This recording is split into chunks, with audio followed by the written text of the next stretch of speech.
The Lonely Inn. The Lonely Inn by Zhou Dedong. 1. This dream is not a dream.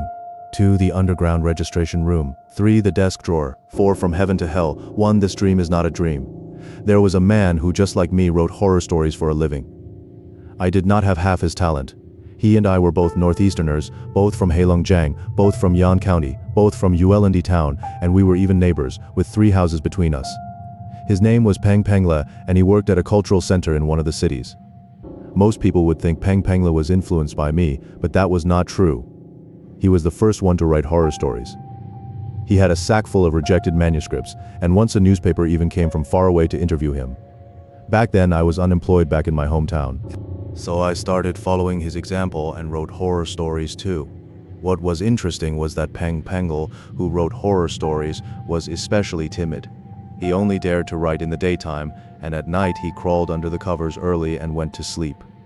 In the morning he opened the window, let in plenty of sunlight, and then sat down at his computer to type. His desk stood in one corner of the room, pressed against 2 walls to make a triangle. When he wrote, he folded himself into that triangle and leaned against the 2 walls. His computer sat so low that the whole room was within his sight. While he typed, his eyes kept darting around furtively. Even so, he still wrote horror stories. That is what a hobby is. People who write horror stories often enough will sooner or later run into strange things of the same kind. Let me tell it slowly. One day, Peng Pengla had an extremely terrifying dream. The dream went on for a very long time. In the end, he was so frightened that he fought his way awake. He broke out in a cold sweat, and even the quilt was soaked through.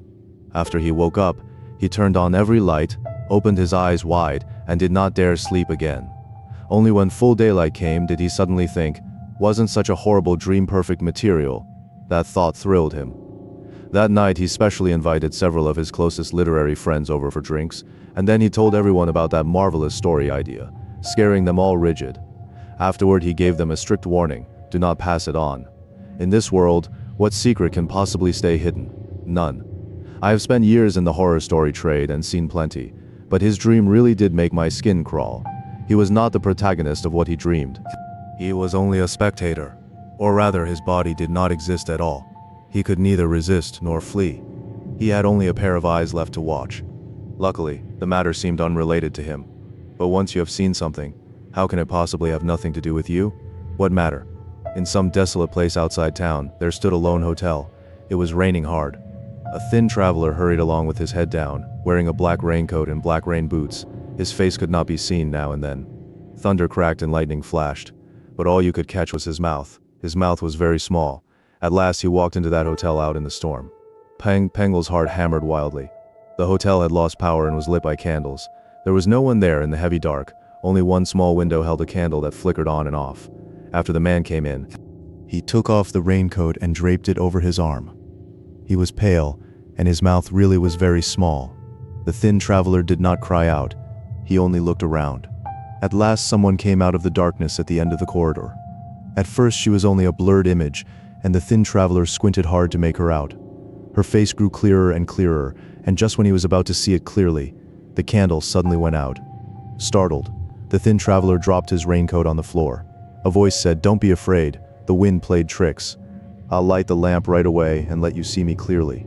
A match flared to life, the candle was lit, and Pengla seized the chance to see that face clearly. It was a very old face. The hair on top was gone and the teeth were broken and incomplete. Candlelight reflected in her cloudy eyes, and those waterless eyes stared blankly at the traveler's face. The thin traveler lowered his head, took out money, took the key, and looked for his room. Peng Pengla's gaze floated after him into that shabby little room. The thin traveler folded his raincoat, unfolded it, folded it again, unfolded it again. He kept doing this baffling thing as if no matter how he folded it, he could never quite satisfy himself. An old wall clock on the wall struck 12. Midnight had come. Just as the legend said, terrible things happen at midnight. The thin traveler stopped folding his raincoat. Step by step he walked toward the worn old square table, gripped the drawer and yanked it open. Creak, creak, creak. You must think the most terrifying thing happened then. No, he only saw a yellowed book and began leafing through it. The book said, "On a rainy night, a slight traveler walked into a hotel out in the wilderness and took a single room. Thunder rolled and lightning flashed that night, and all around him was pitch black. He was a little scared and could not sleep. When the old clock on the wall struck 12, he opened the desk drawer and saw a yellowed book. Peng Peng's heart nearly jumped out of his throat. He felt as though someone had seized his windpipe and he was suffocating. The book went on to say, the book said, "One night, a broad-jawed traveler walked into a hotel. There was no house for miles around. The place was very remote, and only this hotel stood by the road. In the registration room, this broad-jawed traveler met a very old woman. Her hair was almost completely gone, and she had only a few teeth left. She looked strange. She took the customer's money and gave him a key. The broad-jawed traveler moved into a single room. That night was especially dark. Dark enough to hide a hand in front of your face. He felt very eerie and tossed and turned without sleeping. When the old clock on the wall struck 12, he opened the desk drawer and saw a yellowed book. The book said, "A sturdy man was traveling through the night. As dusk fell, he saw a house in the wilderness, and it turned out to be a hotel. Though it was shabby, the sturdy man was too tired to go on, so he went in. Inside the hotel, a warm-hearted woman received him. She did not check his ID, only took the cheap room fee, and gave him a key. This sturdy man was fairly brave, but once he got into the room, he still felt something was off. He sat on the bed and never lay down. Later, when the old clock on the wall struck 12, he suddenly fixed his eyes on the desk drawer. For some reason, he felt it was wrong. Slowly, he walked over, pulled the drawer open, and actually saw a yellowed book. What did the book say? The book said, "At midnight, a terrifying sound will come from outside your door." What terrifying sound? The hair on the sturdy man's head stood straight up. Seeing this, the broad-jawed traveler was so scared he dove under the covers. Reading this far, the slight traveler suddenly closed the book in panic and looked around wildly. Peng Pengel nearly screamed. He wanted to shut his eyes and stop reading, but no matter how hard he tried, he could not close them. He no longer knew how many layers deep he had entered the story. Honestly, by this point, even I was a little confused while writing, and I kept trying to sort out the relationships between the layers of story. Sometimes I get lost in these nested stories too. And when that happens, I am terrified, afraid I will never find my way back out. The person I called the thin traveler did not seem afraid. He kept reading. After a long while, the slight traveler still seemed to have no reaction, so nervously he opened the book again and kept reading. After quite some time, the broad-jawed traveler slowly poked his head out from under the quilt, wanting to flee this mysterious hotel. But he did not dare open the door. He feared seeing that strange old woman again, so he could only endure second by second. The less he looked at the book, the more frightened he became. In the end, he picked it up again, and it said, the sturdy traveler pricked up his ears and listened. Sure enough, from far away outside the door came a sound of footsteps, drawing nearer and nearer. Seeing this, the broad-jawed traveler felt that the book had been written for him. Frightened to the point of turning ashen, he once again buried his head under the covers, but there was nowhere to hide. At last he heard terrifying footsteps coming closer and closer. Reading this, the slight traveler understood perfectly that this passage in the book was a warning meant for him. The book you are reading was written for you. It will tell you everything that happens next. Sure enough, from far away outside the door came terrifying footsteps. The thin traveler in Peng Pengla's dream reached this point, placed a bookmark in the book, closed it, and went back to folding his raincoat. Once again, he waited for the sound to arrive. He planned that after hearing those terrifying footsteps he would keep reading, because he wanted to know what would happen next and whether he could get out of this sinister inn alive. That story was very long. Peng Pengel dreamed it through the whole night. There were stories inside stories, and stories inside those stories, one nested inside another. It would take too much effort to tell, so I will stop here. If I go on any longer, I will start leaking secrets. What I really want to write about is Peng Pengel himself, and the true experience he had shortly before he died. Later, Peng Pengel walked into the scene from his own dream and went through an unprecedented, utterly real terror. Peng Pengel asked the few friends who had heard his dream not to tell anyone else, because he planned to use that material to write the most terrifying bestseller imaginable. To the underground registration room. For a while, Peng Pengel did not write a single line. For him, writing that book was a major undertaking. One day he went to the countryside to gather material. He often went to the countryside anyway, because he wanted to collect folk horror stories. By his experience, the farther and more inaccessible a place was, and the fewer outsiders who had ever set foot there, the better the stories. He remembered someone once saying that the best folk art could be found at least below the township cultural station level. That was exactly right. The village he went to this time was called Paradise Village, more than 100 li from the city. He rode there on a motorcycle. The next day afternoon, he rode the motorcycle back toward the city. As he was going, the engine died. He got off to repair it and found the spark plug had gone bad. He did not have a spare, which was a real hassle. Peng Peng had excellent riding skills, but even the best rider could not make a heap of scrap metal run by itself. He looked up and saw a stretch of wilderness grassland, with not a single house nearby. The road home suddenly seemed endless. The place was so remote that there were no vehicles passing on the sandy road. He could only roughly judge that the area probably belonged to County B, a county famous nationwide for its poverty. The sun had already set in the west, and the whole world looked tired. A crow flew low overhead, almost slamming into Peng Pengel's shoulder. It cried out like some ill omen from a fairy tale. Peng Pengel had no choice but to push the motorcycle forward. He walked and walked until darkness fell, and he began to feel afraid. Ugly elm trees lined both sides of the road, twisted and crooked, bristling with knots and thorns. They stared mysteriously at the man passing in front of them, and that silence made his heart uneasy. His feet scraped along the sandy road, scritch, scritch, scritch, scritch, scritch, scritch. From this point on, Peng Pengel the horror writer began to experience a horrifying real life. The farther he walked, the more frightened he became, and the heavier the motorcycle felt. He kept sensing that someone was sitting on the back seat, and vaguely felt that it was the man with the small mouth. He kept looking back, but the back seat was empty. Still, that did not fool him. He quickened his pace. The faster he walked, the more real that person seemed. His face had turned blue with fear. At last he was on the verge of collapse. He threw the broken motorcycle into the weeds by the roadside and broke into a run alone. Then he felt someone following behind him again. It was the man with the small mouth. He did not dare look back and ran all the way. Near midnight he saw a faint light ahead. It was a house, the kind of roadside inn where you can sleep, eat, and park your vehicle. Peng Pengel immediately ran toward it. Turning a corner, he found that the house was not actually beside the road at all, but about half a li away from the sandy highway. He got off the road and ran toward it along a dirt track. Let me make this clear. Everything I'm telling you above and below is not Peng Pengel's dream. It really happened. It was a small gray building with a pointed roof, very old and with high walls. Peng Pengel thought it looked more like an abandoned country church. Only when he got close did he confirm that it really was a hotel. Hanging on the front door was a wooden sign painted in red, Hotel. Peng Pengel pushed open the peeling, paint-flake door and stumbled inside. Just past the doorway was a narrow staircase and on it a sign, registration room in the basement. The basement? Our horror story writer was a little afraid, because there was no light downstairs. He leaned against the wall, resting as he steeled himself. In the end he went down the stairs. The stairs were short, which meant the basement was very low. Just tall enough to stand upright. Peng Pengel felt then that it was more like a tomb. There was a tiny little window which made the place feel stifling. He looked in and saw a woman knitting a sweater with her head down. Her forehead was very broad. It was almost midnight, and the place was so remote that there could not possibly be any customers, yet she was still not asleep. Peng Pengel felt as if she had been waiting just for him. "Sir, can I hire a truck nearby? My motorcycle broke down halfway here, and I want to tow it back." In the middle of nowhere, in the dead of night, where would you find a truck to hire? The woman looked extremely impatient. Peng Pengel felt that her forehead nearly occupied half her face. "Then I'll stay the night."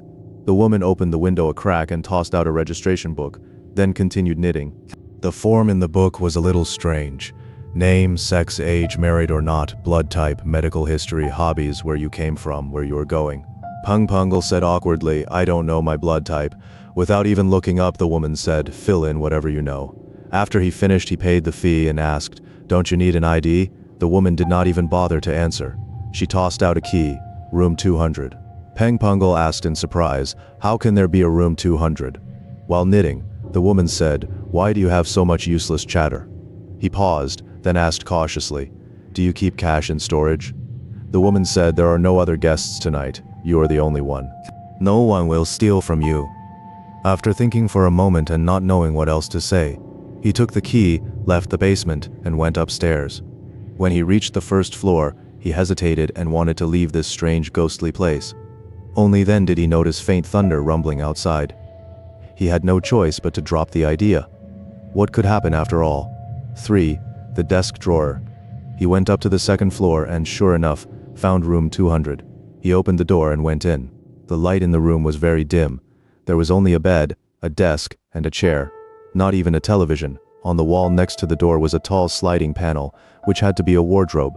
He locked the door, changed into the slippers, and lay down on the bed. Darkness came quickly. It became so black that he could not see his hand in front of his face. Thunder rolled near and far. Pang Pangle suddenly remembered the woman's words. "There are no other guests tonight.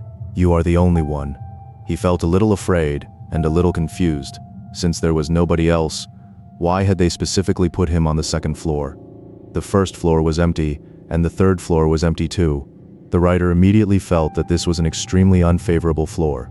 He wanted to go down and change to a room on the first or third floor, but the moment he imagined walking through that dark corridor and down that staircase, entering the tomb-like basement, and facing that eerie woman again, he gave up the idea. He only wanted to make it to dawn and leave quickly. Rain had already begun to patter against the window, and it was loud. That night, Peng Pangle would spend the night in this lonely inn with a broad foreheaded woman. Peng Pangle could not sleep. He took out his notebook, sat at the desk, and sorted through his observations from the countryside. After writing a few lines, he truly had no heart left to continue, so he put down the pen. He felt that eyes were hiding everywhere in this empty room. Once in a while, his gaze would fall on the desk drawer, and his heart would suddenly jump. He remembered the strange dream he had once had. The drawer was shut tightly. A clock hung on the wall, moving slowly, neither fast nor slow, precise and calm. Peng Pangle sat in the corner of the bed with his back against the wall, in exactly the same posture he used when typing at home. His eyes were fixed on the drawer, unblinking. The only sound in his ears was the clock ticking. Tick, tick, tick there. There was still some time before midnight, but Peng Pangle could not bear the torment any longer. He got out of bed and stepped toward the drawer. How he wished that after opening it, he would find a brightly colored new magazine inside, preferably one edited by his friend Zhou Dedong. That would have put him much more at ease. But what he saw was a book, a yellowed book. He was terrified and quickly shut the drawer. But after closing it, he became even more frightened. Once more he opened the drawer, trembling as he lifted the book out. It was an old book, one that countless people must have flipped through, its pages already curled at the edges. He thought that maybe he was being too suspicious. Maybe this was the innkeeper's compensation for not having a television. He looked at the title and shivered. The Lonely Inn. He flipped through it and found that it was a book with no author's name, no publisher, and no book number. The first page said, "There was a man who walked into a lonely inn in the wilderness." The hotel had 3 stories, was very old, and there was not a single house around it. He stayed in room 200. Rain poured down outside and the dark world was swallowed by the sound of water. Peng Pangle felt as though he had truly crawled into the strange dream he once had, or rather that dream had covered him up as tightly as night itself. He had only one path now: keep reading and see what kind of ending his fate would have. The book went on to say he was very bored, so he casually opened the drawer and saw this book, and then began reading it with unease. It was really about him. He was helplessly drawn into the book. This was an utterly unfamiliar world, and he felt completely abandoned. The book then said, "Time passed little by little, midnight arrived, and everything was silent. Suddenly footsteps sounded in the stairwell. Very slowly, a step, a stop, a step, a stop, and no one knew whether they were coming from above or from below." Peng Pangle slammed the book shut and did not dare keep reading. He looked at the watch on his wrist. It was still 15 minutes before midnight. He waited for that moment as if waiting for death. His mind was completely blank. He endured the torture of absolute terror for a very, very long time and still heard no footsteps. He steadied himself and thought, a book is only a book. I was too suspicious. Maybe the innkeeper is just playing a joke. He looked at his watch again. It was still not midnight, so time had simply been moving too slowly. When the watch hand pointed to 12, footsteps really did sound in the stairwell. Very slow, a step, a stop, a step, a stop. The hair all over Peng Pangle's body stood on end. He listened blankly to those footsteps, unable to tell whether they were coming down from above or going up from below. The sound slowly approached his room, then drifted away again, and after a while slowly came back. Peng Pangle did not know whether it was fear or rage, but he wanted to shout. In the end, he still did not. He picked up the book, crept back to bed, gripped the blanket tightly, and trembled into a ball. What would those footsteps lead to? As if peering into a verdict, he opened the book again. This is what it said. About half an hour later, the strange footsteps disappeared. But at that moment, the sound of Yanko dancing and Northeast duet singing began to come from the stairwell. Sure enough, the sound of the Yanko dance started up, as if very far away, and yet as if it were right there on the stairs. There was even a woman's laughter mixed in. On such a rainy night, who was dancing Yanko? Panglo was already so frightened his face had gone dead white. He wanted to jump out the window and escape, but when he came to the window, he heard the Yanko dancing right below him. It was that most traditional of tunes, Sula Sula Dula Du, Sudula Sumilami, Mila Sumila Dula, La Sumila Mila Du. A man and a woman were also singing in duet. The kind of bright red and green Northeast style performance that carried a shallow carefree cheerfulness. In the third moon, yes, it is Qingming, brother and sister holding hands, come out to the outskirts to fly a kite. Little sister flies a seven-colored phoenix, little brother flies a dragon that stirs the sky. Dear, nalai huheya. He backed up onto the bed and that sound came in again from outside the door. Clenching his teeth, he opened the book again. The book continued. The sounds of the Yanko dance and the duet singing gradually stopped too. By now this guest was almost driven mad with fear. He had a premonition that death was not far away. He kicked open the bathroom door in a frenzy. There was nothing. Then he frantically pulled open the wardrobe door next to the entrance. It was very dark inside. He saw a person standing tall in there, and it was the woman from the registration room. Her face was pale, covered in bloodstains. She toppled straight down and grabbed at the guest. Pungle did not go mad. He gently opened the bathroom door, and it was empty. He turned around and faced the tightly shut wardrobe door, but he still did not dare reach for it. He dragged over the chair, the only thing in the room that could serve as a weapon, and stood in front of the wardrobe, but still he did not dare open the door. He returned to the bed, curled into one corner, and stared at the wardrobe door without blinking. It was a door that would soon take his life. His only support was that there was still a light in the room. He never dared turn it off. Without the light, he might have collapsed. Then the light suddenly went out. The rain outside the window instantly grew louder. Pango yanked the blanket over his head, then quickly pulled his head back out, eyes wide, staring at the wardrobe door in the darkness. He thought of Zhou Dedong, that brave man, who often said, "Believe in sunlight, love sunlight, enjoy sunlight." Every inexplicable phenomenon has its answer. Don't be afraid. If you're not interested, you can ignore it. If you are interested, go after the source and get to the bottom of it. The final result will only make you laugh out loud. Pango drew courage from my words. But in the end, he still lost faith in them. Because after a very long while, a tapping sound came from inside the wardrobe again. Very soft, a knock every so often. Pango was shaking. The tapping inside the wardrobe grew louder and louder. At last, a woman's voice came from inside. Her tone was very low, her speech very slow. "I am so cold." Pangpo was shaking like a sieve. He was on the verge of collapse. After a while, that voice sounded again.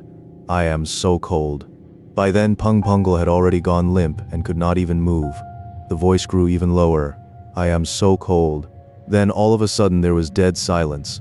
There was still a long way to dawn, and time itself had stopped. But the voice did not end there. It kept pressing forward step by step. After a while, the wardrobe door was pulled open with a creak, opening slowly, a little at a time. Pungle watched as a human shape slowly walked out. A flash of lightning struck, and Pungle saw that it was exactly the woman from the registration room, the one whose forehead occupied half her face. She was wearing a white robe, expressionless. She stood in front of Pangle's bed and said in a trembling voice, "Your name, your age, your blood type."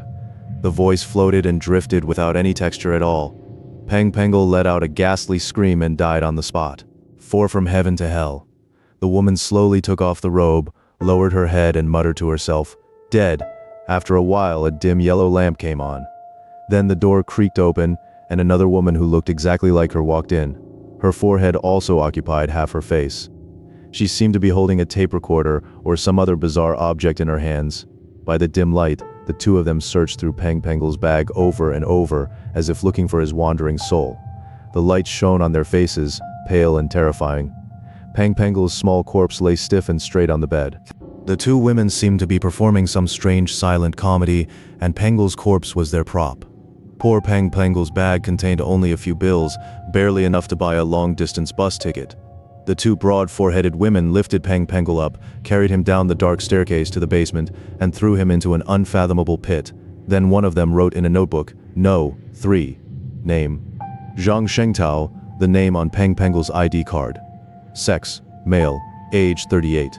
Blood type: blank, married or not. No hobby: reading. From where? Heaven to where? Hell. When all this was done, it was already 2 o'clock in the morning. One of the broad-foreheaded women had somehow disappeared, and the others sat properly once again in the registration room. The inspiration for these crimes came from their cousin, who was one of the friends who had listened to Peng Pengel's dream.